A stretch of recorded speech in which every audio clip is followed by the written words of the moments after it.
ہر آدمی کسی نہ کسی کو فالو کرتا ہے، کسی نہ کسی کے پیچھے چلتا ہے، کہیں نہ کہیں سے وہ کچھ حاصل کرتا ہے۔ کچھ لوگ اس کے اقراری ہوتے ہیں اور کچھ لوگ اس کے انکاری ہوتے ہیں، لیکن چاہتے نہ چاہتے ہوئے بھی لوگ کسی نہ کسی کی پیروی کر رہے ہوتے ہیں۔ ہمارا یہ مزاج ہوتا ہے کہ ہم لوگوں سے سیکھتے ہیں۔ اگر ہماری طبیعت شکر والی ہے تو اس کا مطلب یہ ہے کہ ہم ان لوگوں کے پاس بیٹھتے ہیں جو زیادہ شکر ادا کرتے ہیں۔ اگر ہماری طبیعت تنقید والی ہے، شکوے والی ہے، تو معنی یہ ہے کہ ان لوگوں کے ہاں ہمارا اٹھنا بیٹھنا ہے جن کے مزاج میں تلخی ہے، رویے ترش ہیں، مزاج میں شکایت ہے۔ ہماری طبیعتوں پر اثر ہوتا ہے خارجی چیزوں کا۔ جس طرح یہ موسم کی حدت اور شدت اثر انداز ہوتی ہے، اسی طرح مختلف لوگوں کی صحبت بھی ہماری طبیعت اور مزاجوں پر اثر انداز ہوتی ہے۔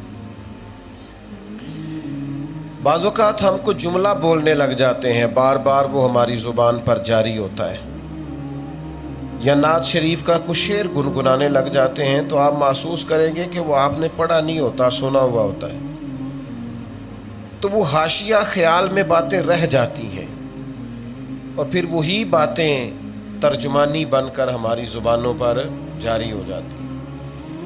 انسان بہرحال کسی نہ کسی کی پیروی کرتا ہے، کچھ چیزیں اپنے قبیلے سے، برادری سے، اپنے گھر سے سیکھتا ہے۔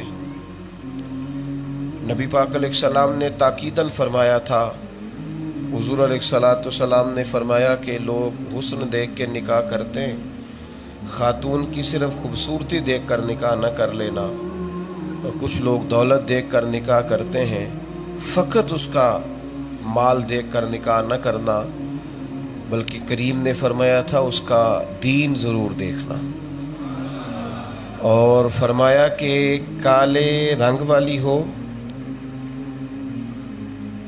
ناک چپٹی ہو، لیکن اگر دیندار ہو تو اس سے نکاح کر لینا، اللہ اس میں برکت پیدا فرمائے گا۔ شرط ہے کہ اخلاق میں، دین میں وہ مضبوط ہو۔ ہم پر یہ کیوں کہا گیا؟ اس لیے کہ ماں باپ اثر کرتے ہیں۔ میں دوستوں سے اکثر ایک بات کہا کرتا ہوں محبت سے، میں کہتا ہوں یہ ماموں ہی چاند کیوں ہوتا ہے، چاچو کیوں نہیں ہوتا؟ چندہ پتہ ہے آپ کو، ہمیشہ ماموں ہوتے ہیں، چاچو نہیں ہوتے۔ چاچو جتنا مرضی خوبصورت ہو، چندہ نہیں ہو سکتا۔ کیوں؟ اس لیے کہ اماں کا جو پیار اپنے خاندان سے ہے نا، وہ دوسرے سے ہو سکتا، لہٰذا وہ اثر ہوتا ہے اس طبیعت پر، تو چندہ فٹافٹ ماموں بن جاتا ہے۔ تو یاد رکھنے کی بات یہ ہے کہ ہم ضرور کسی نہ کسی کی پیروی کرتے ہیں۔ ہمارا رب ہماری اس بات کو جانتا ہے، اسے پتہ ہے کہ یہ ضرور کسی نہ کسی کی پیروی کریں گے، اور اگر صرف کریں گے نا عام لوگوں کی، وہ ہمارے ہاں بہت سارے لوگ کہتے ہیں میں فلاں دانشور کو، فلاں سمجھدار آدمی کو فالو کرتا ہوں، تو بھئی اگر کوئی سمجھدار آدمی اپنی دانش بینش کے حساب سے آپ کی تربیت کرتا ہے نا، تو اس کی تربیت میں کمزوری رہ جائے گی۔ ہمارے رب نے ہمارے لیے آسانی کر دی ہے، ہمیں کہا ہے کہ تم نے پیچھے تو کسی کے چلنا ہی ہے، تو تمہیں ایک کامل، مکمل، اکمل اسوہ حسنہ دیتے ہیں، اس کے پیچھے چلو۔ لقد کان لکم فی رسول اللہ اسوۃ حسنہ، فرمایا تمہارے لیے نبی پاک علیہ السلام کی زندگی میں بہترین نمونہ ہے، بہترین۔ کسی بھی اور سے جب انسان تربیت لیتا ہے اور اس کی تربیت کے پیچھے کتاب و سنت نہیں ہوتے، اس کے ذاتی اپنی دانش بینش ہوتی ہے، تو اس کی تعلیمات میں نقص رہ جاتا ہے۔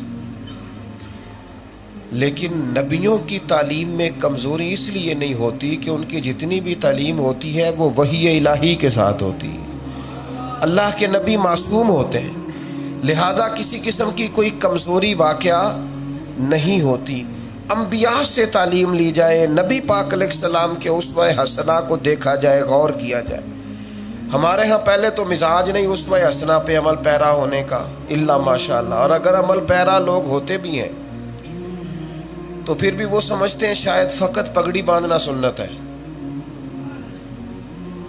مسواک کرنا سنت ہے، میٹھا کھانا سنت ہے، داڑھی رکھنا سنت ہے، یہ بھی سنتیں ہیں اور بڑی اہم ہیں، لیکن حضور کی جو ادا سب سے پہلے دنیا کے سامنے آئی تھی نا، وہ تو صادق اور امین ہونا ہے۔